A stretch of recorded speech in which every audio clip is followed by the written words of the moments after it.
Ça tombe bien. Laurence Beauvillard va vous expliquer qu'elles sont magnifiques, ces vaches, mais elles peuvent jouer également un rôle scientifique. Regardez.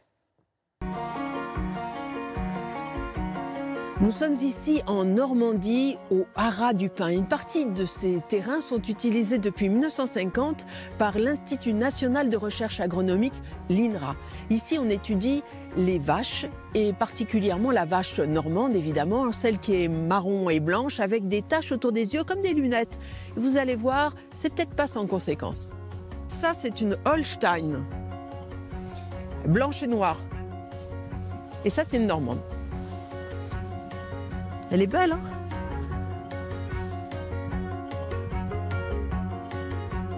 La normande, c'est la troisième race laitière la plus fréquente en France.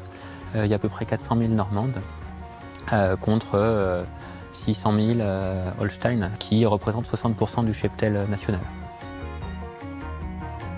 On a une normande sur 14 environ qui va devenir aveugle. Il y a un problème qu'on a identifié récemment, qui est la rétinite pigmentaire, qui est une dégénérescence progressive de la rétine qui rend les vaches aveugles.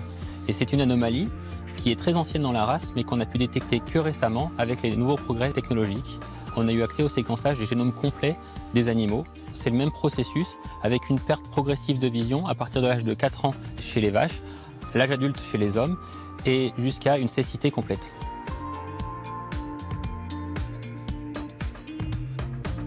Alors, il y a plus de malformations génétiques chez les vaches parce que les races ont été créées il y a à peu près 150 ans à partir d'un nombre limité d'animaux. Et ensuite, un faible nombre de taureaux très améliorateurs ont été utilisés pour diffuser le progrès génétique.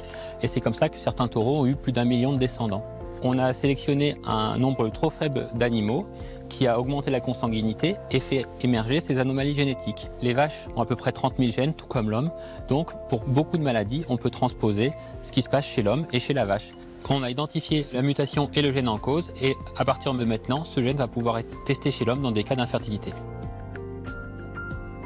En France, on a la particularité d'avoir des informations sur la production mais aussi sur le pédigré et la génétique de tous les animaux sur le territoire. Donc on est capable de remonter le pédigré jusque dans les années 50.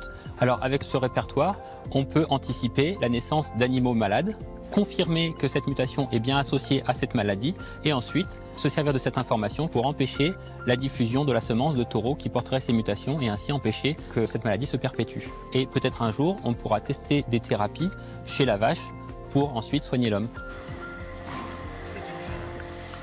Elle va très bien.